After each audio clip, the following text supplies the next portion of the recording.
पिछली क्लास में हम लोग स्टार्ट किए थे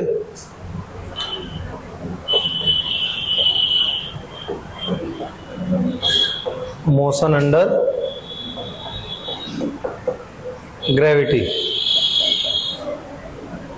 ठीक है, पिछले लेक्चर में भी पूरा पढ़े थे और उसके पहले वाले लेक्चर में भी स्टार्ट कर लिए थे। ठीक, समझिए ध्यान से।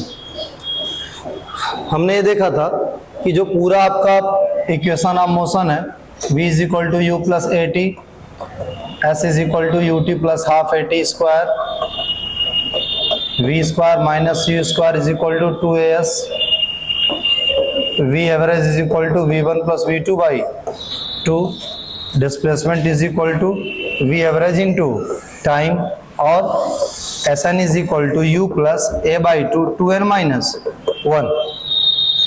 एज इट इज, जैसे ये है वैसे पूरा का पूरा इक्वेशन मोशन अंडर ग्रेविटी में हम लोग यूज करते हैं, क्योंकि मोशन अंडर ग्रेविटी में भी वन डायमेंशनल मोशन होता है और इसमें भी ए की वैल्यू क्या होती है?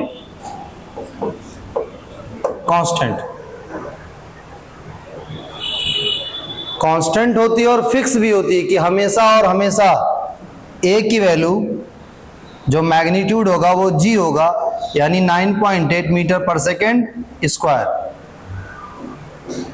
अप्रोक्सीमेटेड वैल्यू कितनी लेते हैं हम लोग? हर बार 10 पुट करते हैं।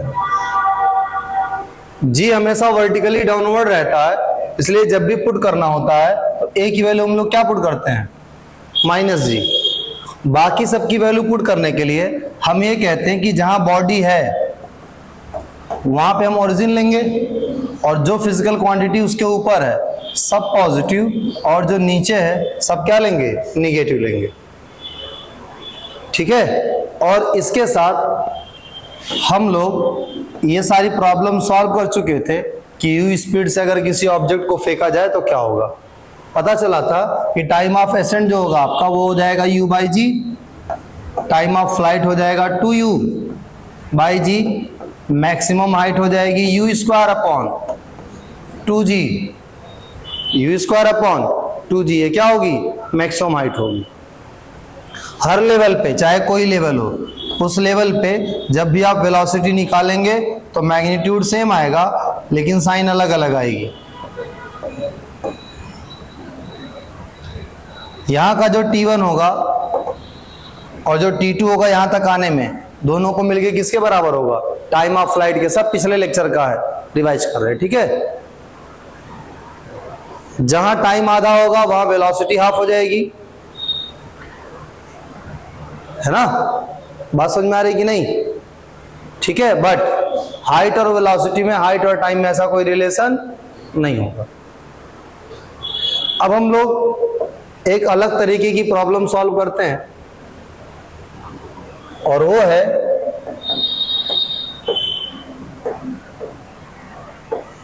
जगलर पे बेस्ड प्रॉब्लम। ठीक है, जगलर करता क्या है? एक साथ कई ऑब्जेक्ट को एक पर्टिकुलर गैप करके ऐसे उछालता रहता है। जैसे मान लो उसने 5 बॉल ले ली। क्या ले ली? 5 बॉल। क्या ले ली? 5 बॉल। अब 5 बॉल को उछाल रहा है। एक पर्टिकुलर फिक्स गैप होता है और वो गैप मान लेते हैं, ले लिए हाफ सेकेंड का। तो अगर गैप हाफ सेकेंड का है, अगर गैप क्या है? हाफ सेकेंड का, तो वो एक बॉल फेंका हवा में, फिर उसके बाद आधा सेकेंड बाद दूसरी बॉल, तीसरी बॉल, चौथी बॉल, 5वीं बॉल, फिर वो बॉल उधर से हाथ में आती रहेगी, इधर से फेंकता रहेगा। ये प्रोसेस कंटिन्यू क्या होता जाएगा? चलता जाएगा। थोड़ा सा जो समझने वाली बात है वो देखिए। मान लिया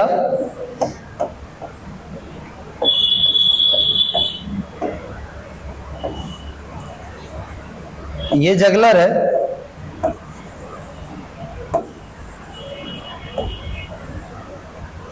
और ये हो गई 5 बॉल। पहले क्या हुई होगी? ये पांचों की पांचों बॉल ऐसे ग्राउंड पे रखी होंगी कहीं पे।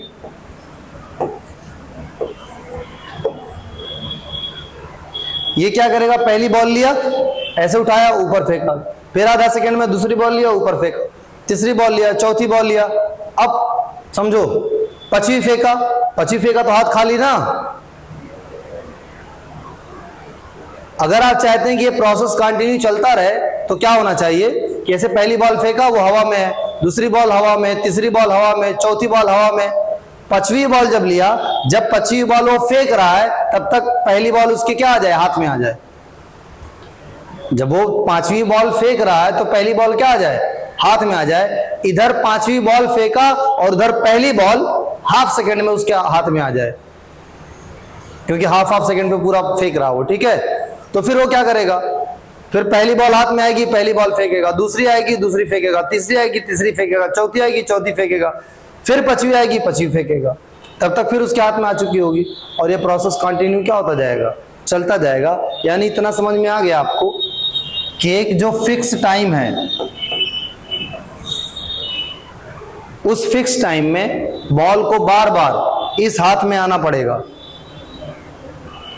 अगर चाहते हैं ये प्रोसेस कई बार रिपीट करे, ठीक है, तो जब 5वीं वाली बॉल जा रही है, 5th वाली बॉल, तो फर्स्ट बॉल को इसके हाथ में आना पड़ेगा।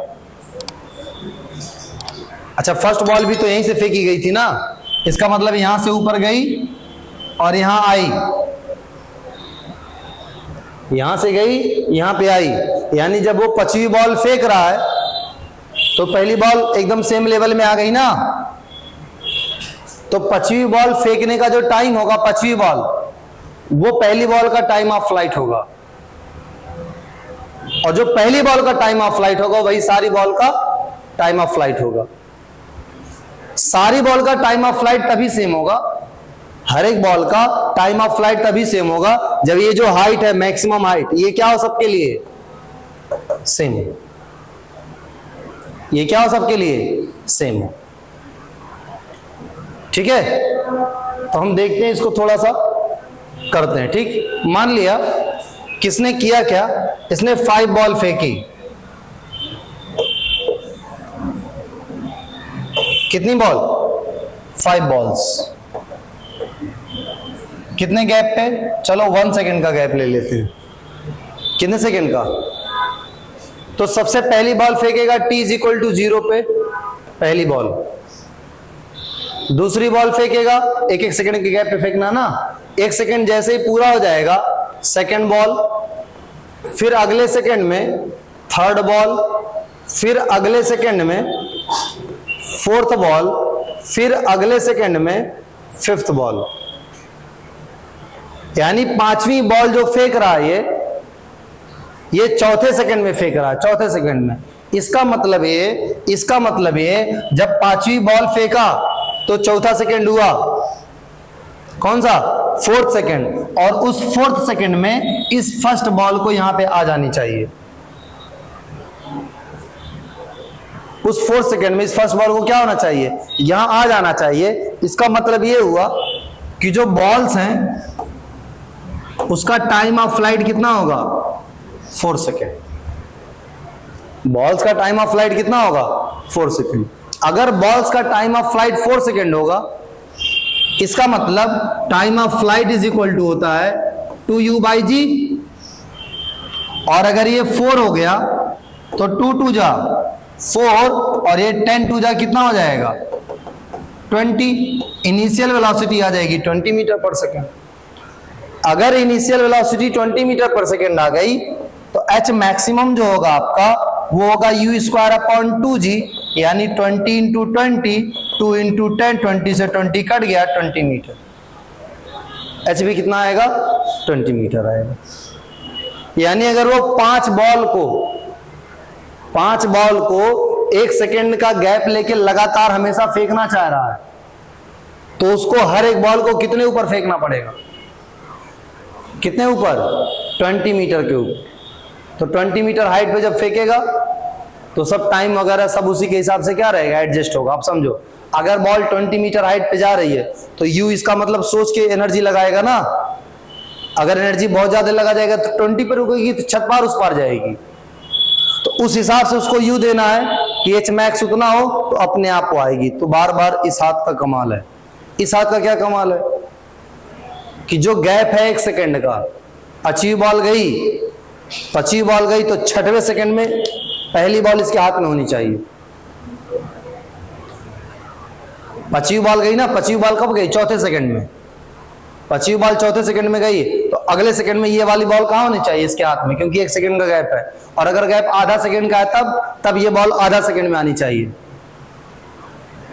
अगर गैप 0.20 सेकंड का है तब ये बॉल 0.20 सेकंड में इसके हाथ में आनी चाहिए, ताकि कंटिन्यूटी क्या हो? बनती रहे। फिर अगली बॉल आएगी, फिर 0.2 सेकंड, फिर अगली बॉल आएगी, फिर 0.2 सेकंड। ठीक है, अभी क्या करते हैं कि गैप कर लेते हैं, बॉल 5 ही रहने देते हैं। अच्छा, ये जो टाइम ऑफ फ्लाइट 4 सेकंड निकला था, इसको आप ऐसे भी निकाल सकते हो कि टोटल बॉल है 5, गैप है 1 सेकंड का। टाइम ऑफ फ्लाइट अगर पता करना हो तो नंबर ऑफ बॉल में से 1 कम करेंगे तो आएगा 4, 4 × 1 बराबर 4 सेकंड। टाइम ऑफ फ्लाइट ऐसे ही पता चल जाएगा। ठीक है, ये डायरेक्ट तरीका है। ठीक, अब समझिए। इसके बाद देखिए, 5 बॉल है और गैप ले लिया हम 0.5 सेकंड का, यानी हाफ सेकंड, आधा सेकंड, ऐसे ही ले लिए 0.5। तो समझिए, अगर 0.5 सेकंड का गैप ले लिए हैं तो क्या होगा?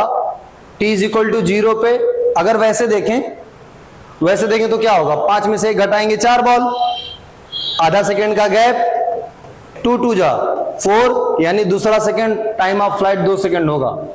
अगर वैसे देखें तो टाइम ऑफ फ्लाइट कितना होगा? 2 सेकंड होगा। ठीक है, बढ़ करके देखते हैं। t = 0 पे क्या होगा? पहली बॉल फेंकेगा। t = हाफ सेकंड पे क्या होगा? दूसरी बॉल फेंकेगा। t = 1 सेकंड में क्या होगा? तीसरी।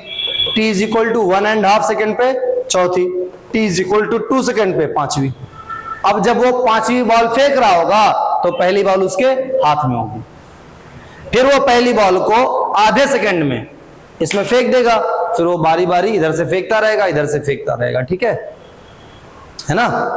तो कितना आया? यही आया ना, 2 सेकंड। तो टाइम ऑफ फ्लाइट अगर 2 सेकंड आ गया, फिर t = क्या लिखेंगे? u/2u/, जी, ये आया 2 सेकंड। तो 2 से 2 कट गया, 10 इधर आ जाएगा। u की वैल्यू 10 मीटर पर सेकंड। मैक्सिमम हाइट क्या होगी? h मैक्सिमम आपका होगा u² यानी 10 × 10 अपॉन 2g यानी 10। 2 से 2 कट गया, 2 5 मीटर। कितना होगा? 5 मीटर। ठीक है, कोई समस्या वाली बात इसमें नहीं है। इसके बाद देखिए, मान लीजिए ये जगलर 11 बॉल ले रहा है। कितनी बॉल? 11 बॉल ले रहा है और 0.5 सेकंड पे फेंक रहा है। 11 बॉल और कितने सेकंड पे? 0.5 सेकंड पे। तो अगर इसने 11 बॉल ली है टोटल और 0.5 सेकंड पे फेंक रहा है, तो टाइम ऑफ फ्लाइट डायरेक्ट पता करने का तरीका बताएं। 11 में से 1 जाएगा 10 सेकंड। 11 में से 1 जाएगा 10 सेकंड, और ये कितना है? 11 में से 1 जाएगा 10, ये हाफ है, तो आ जाएगा 5 सेकंड। कितना आ जाएगा? 5। बस नंबर ऑफ बॉल में से 1 कम करिए, तुरंत मल्टीप्लाई कर दीजिए। और ये तरीका हर जगह लगेगा जहां पे कोई चीज ऐसे ड्रॉप की जा रही होगी या फेंकी जा रही होगी फिक्स टाइम पे। 1 सेकंड के बाद, फिर दूसरे सेकंड बाद, फिर तीसरे सेकंड बाद। अगर ऐसा आ जाए कि कोई टैप है, उसमें से 5 बूंद टपक रही है 1 सेकंड के बाद, तो वहां पे भी ये लग जाएगा। ठीक है, समझ में आ रहा है ना? तो समझो ध्यान से। अब देखते हैं, इसको करके देखते हैं। 11 बॉल है तो t = 0 पे पहली, 1/2 पे दूसरी, क्योंकि हाफ सेकंड है ना, 1 पे तीसरी, 1.5 पे चौथी, 2 पे पांचवी, 2.5 पे छठी, 3 पे सातवीं, 3.5 पे 8th बॉल। इसके बाद 9th, 4.5 पे 10th और 5 पे 11th। 5वें सेकंड पे क्या हो जाएगी? 11वीं बॉल ये फेंकेगा। अब जब 11वीं बॉल फेंकेगा तो उसके हाथ में कौन सी बॉल आ जानी चाहिए? पहली बॉल। फिर वो पहली बॉल को आधा सेकंड में इस हाथ में फेंकेगा और लगातार ऐसे हवा में उछालता रहेगा।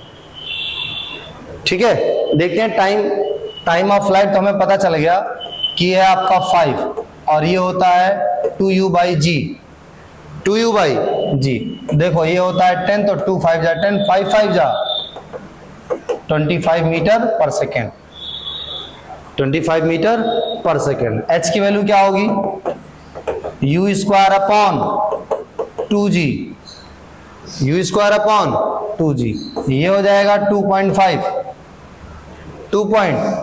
और ये हो जाएगा 12.5, दोनों को मल्टीप्लाई कर लेंगे आंसर आ जाएगा। ठीक है, कोई इसमें दिक्कत वाली बात नहीं होनी चाहिए। अब देखो ये भी हो गया। इसके बाद आप कर सकते हो कि अगर 8 बॉल ले और गैप हो 0.6 सेकेंड का, गैप हो 0.6 सेकेंड का, तो पहले टाइम ऑफ फ्लाइट निकाला जाता है, आराम से निकाल लोगे। 8 बॉल में से एक बॉल माइनस किए 7 बॉल, 7 आ गया। अब 7 इंटू 0.6 कितना आ जाएगा, 4.2। टाइम ऑफ फ्लाइट 4.2 सेकेंड आ जाएगा। जैसे ही टाइम ऑफ फ्लाइट आया आप कहोगे u बाई जी, जी की वैल्यू तो 10 होती है तो u निकल जाएगा। जब u निकल जाएगा तो u square upon 2g, maximum height निकल जाएगी।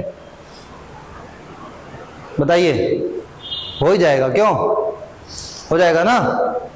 आगे अब हम क्या करते हैं, अभी तक हमने बॉल को नीचे से फेंका था, अभी क्या करते हैं, बॉल को ऊपर से ड्रॉप करते हैं, फेंके नहीं, ड्रॉप करते हैं। ड्रॉप करने का मतलब कोई चीज ऐसे आपके हाथ में रखी, रुकिए, इसको आप छोड़ दिए, तो जब छोड़ेंगे बस तो इनिशियल वेलोसिटी 0 रहेगी। ड्रॉप करते समय इनिशियल वेलोसिटी क्या रहेगी, 0। ठीक है, तो देखिए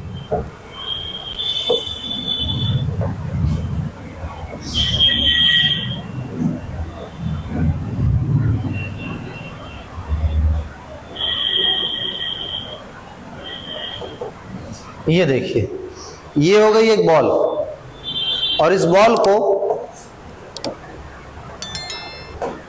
ये यहां से ड्रॉप कर रहे हैं, तो जब ड्रॉप करेंगे तो ऐसे आएगी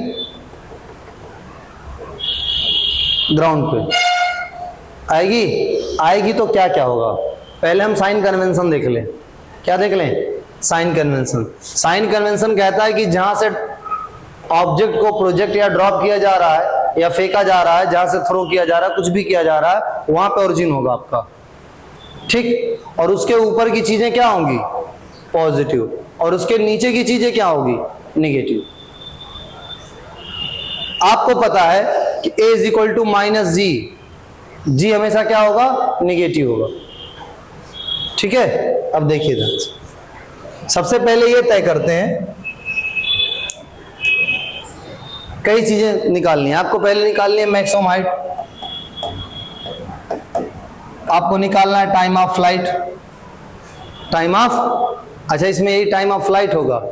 जब नीचे से फेंका जाता है तब दूसरा होता है, तब क्या होता है, नीचे से फेंका जाता है तो वो ऊपर तक जाता है और ऊपर से आता है, तब टाइम ऑफ फ्लाइट होता है।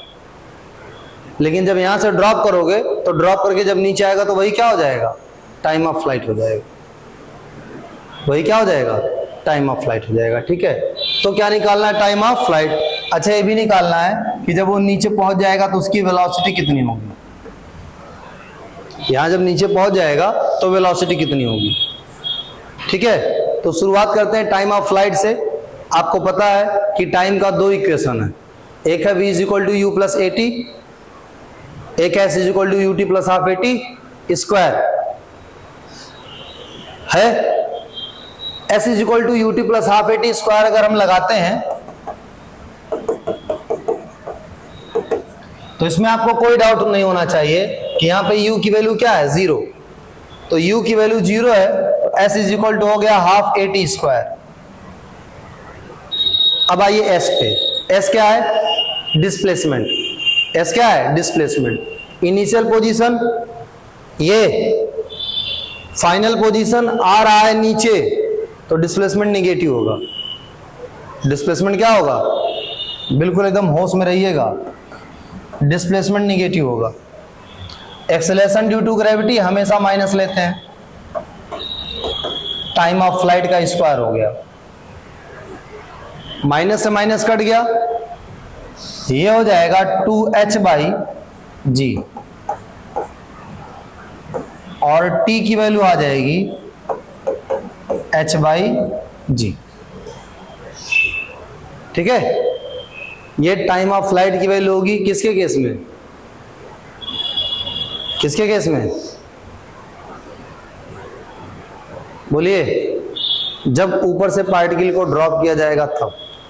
याद अगर आपको करना हो कि याद कैसे किया जाए तो आप ऐसे याद करिए, दोनों को कंपेयर करके ऐसे कि जब नीचे से फेंका जाता है तो u दिया रहता है, h हाइट जाता है, लेकिन जब ऊपर से गिराया जाता है तो u नहीं दिया रहता है, क्या पूछा जाता है, h। ठीक है, तो जब u दिया है नीचे वाले में तो टाइम ऑफ फ्लाइट निकालते समय u रख लीजिए, और जब h दिया है तो टाइम ऑफ फ्लाइट निकालते समय क्या रख लीजिए। हालांकि छोटा सा कोई बहुत बड़ी बात नहीं, यहीं से सब निकलना है। ठीक है, आ गया। इसके बाद समझिए, तो टाइम ऑफ फ्लाइट हम लोग को मिल गया।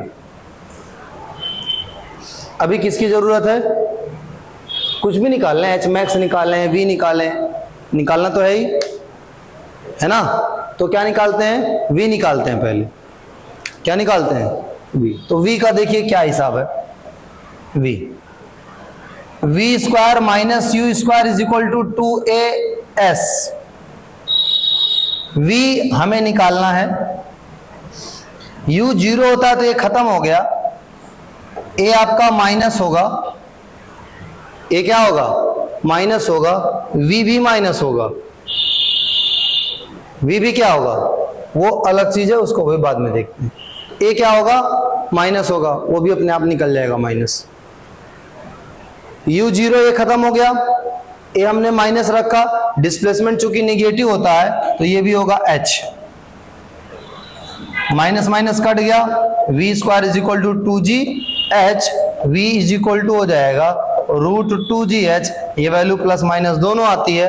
आपको पता है कि हमने कौन सा लेना है, माइनस वाला लेना है, क्योंकि डाउनवर्ड डायरेक्शन में क्या होगी, निगेटिव। बात समझ में आई।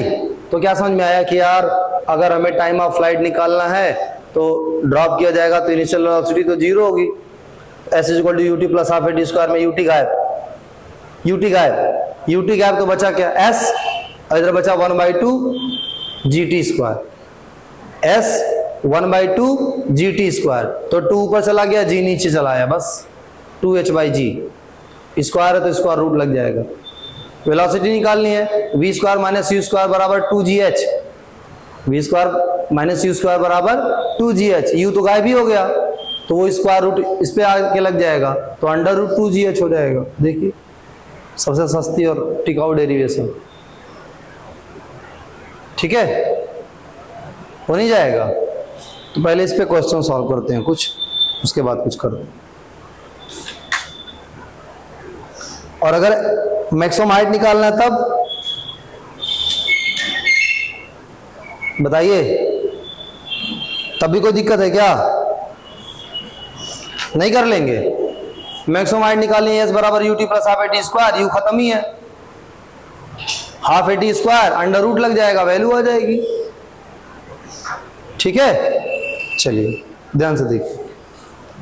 तो एक क्वेश्चन हम लोग कर रहे हैं, और क्वेश्चन है, अच्छा वेलोसिटी केवल जरूरी नहीं इससे निकले, आप इसका भी यूज करके निकाल सकते हैं। बस उसके लिए क्या पता होना चाहिए, टाइम पता होना चाहिए, सब तो वैसे भी 0 है। ठीक है, ध्यान से देखिए। जो क्वेश्चन है हमारा, ठीक है, वो क्वेश्चन बेटा ये है कि एक बॉल है, उसको एक बिल्डिंग से जो 20 मीटर हाइट पे है, जिसकी हाइट कितनी है 20 मीटर, तो एक बॉल को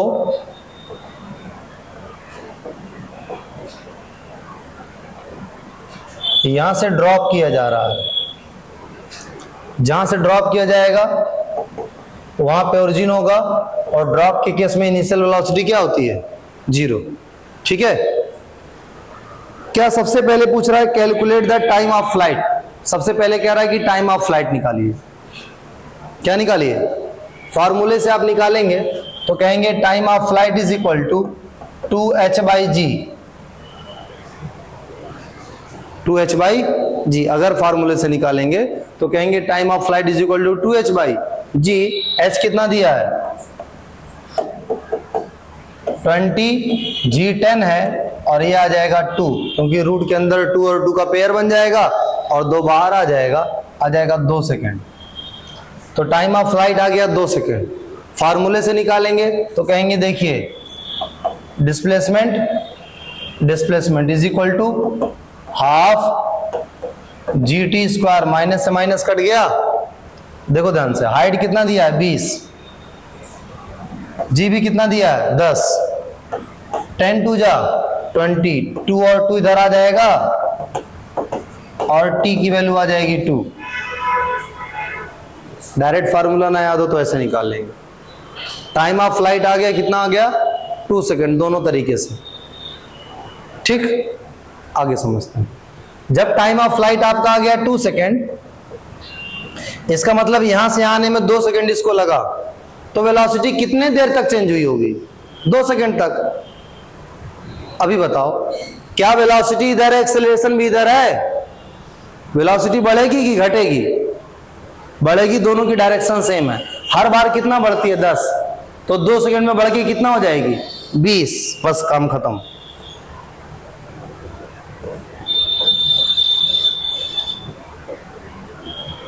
एक सेकेंड बाद कितनी होगी? 10। फार्मूले से अगर लगाना चाहते हो, जो बड़ा सा पहाड़ सा फार्मूला डिराइव किए थे 2gh, तो क्या कहोगे? देखो 2gh, 20 का पेयर बना, 20 बाहर आ गया। 20 का पेयर बना, 20 क्या हो गया? बाहर आ गया। फार्मूले से निकालना चाहते हो, u 0 है, a कितना है?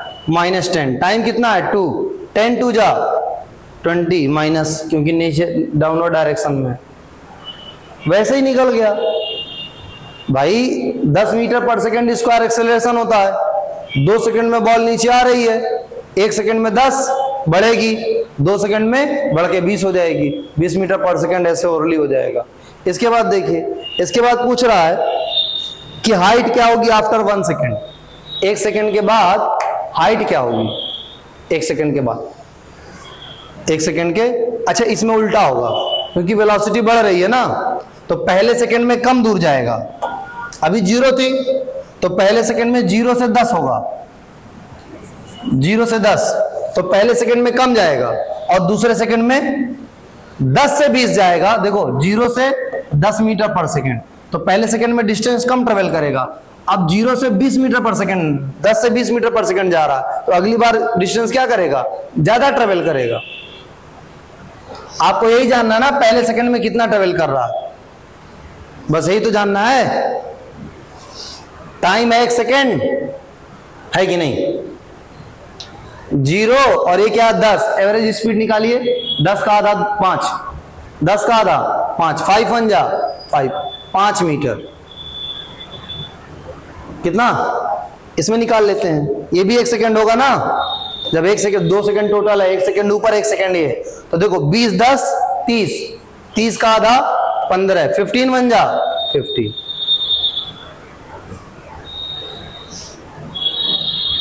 अगर ये 3 सेकेंड तक चला होता और आप कहते कि इसके बाद क्या होगा, तो मैं कहता इसके बाद 35 होगा बिना लगाए। कितना? 35। देख लीजिए, 20 से आएगा 30 1 सेकेंड में। भाई 20 है, 20 के बाद कितना गया? 30, और कितना सेकेंड हुआ? तो कितना हो जाएगा? सॉरी 25 होगा। इसके बाद वाले में 35 होगा। ठीक है, तो क्या हो जाएगा? ये हो जाएगा 25 और 25 1 जा 25। रिश्ता क्या होता समझिए, क्या रिश्ता होता है इसके बीच में? इसके बीच में रिश्ता होता है 1357 का।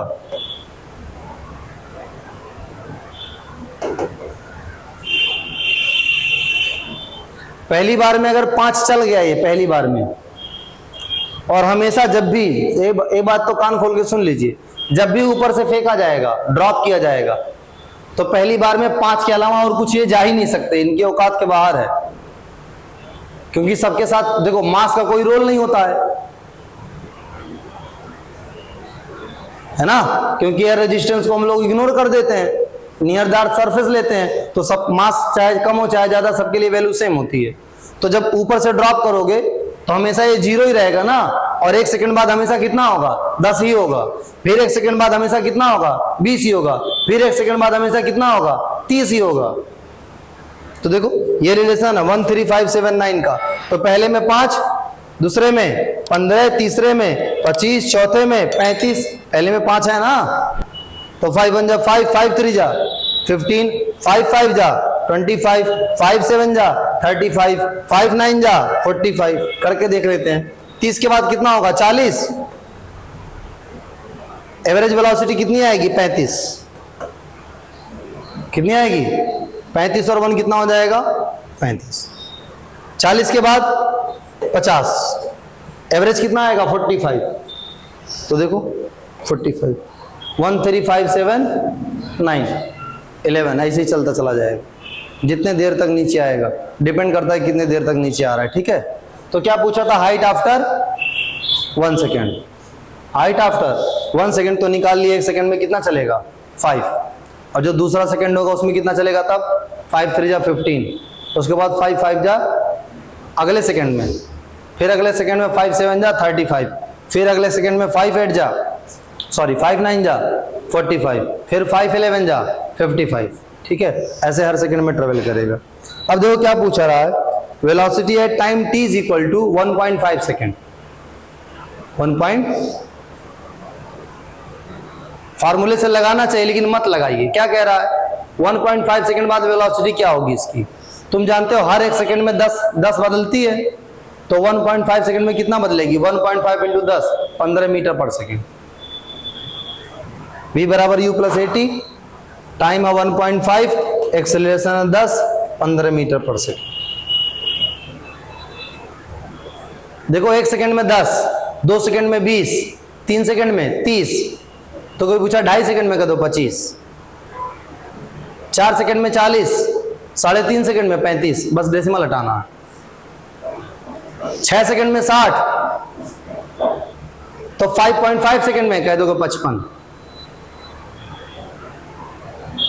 10 से मल्टीप्लाई तो करना है, तो डेसिमल हट जाएगा। जो 5.5 उन्होंने कहा 10 से मल्टीप्लाई कर दिया, डेसिमल हट गया। कोई पूछा वेलोसिटी 8.5 सेकेंड में, तुम तुरंत डेसिमल हटा दो, कह दो 85, कुछ करने की जरूरत ही नहीं, बाकी वो अपना फार्मूला वगैरह लगाते रहेंगे।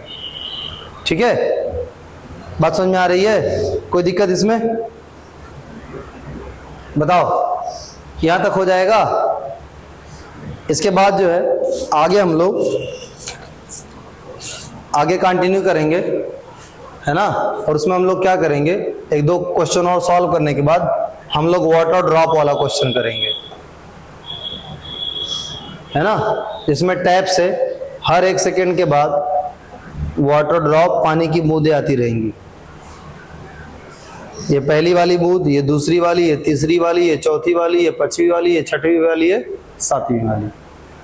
आपसे पूछा जाएगा 7वीं वाली बूंद जब गिरने वाली है, 7वीं वाली बूंद जब गिरने वाली है, तो बताइए 5वें और तीसरे वाली बूंद में गैप कितने का है, ये सवाल हो। ठीक है, बात समझ में आ रही है ना, तो ये हम लोग करेंगे और उसी कॉन्सेप्ट से करेंगे जो 1 3 5 7 वाला लगाए हैं, उससे थोड़ा बहुत आसानी हो जाती है, ओरली आंसर आ जाता है। ठीक है, ठीक।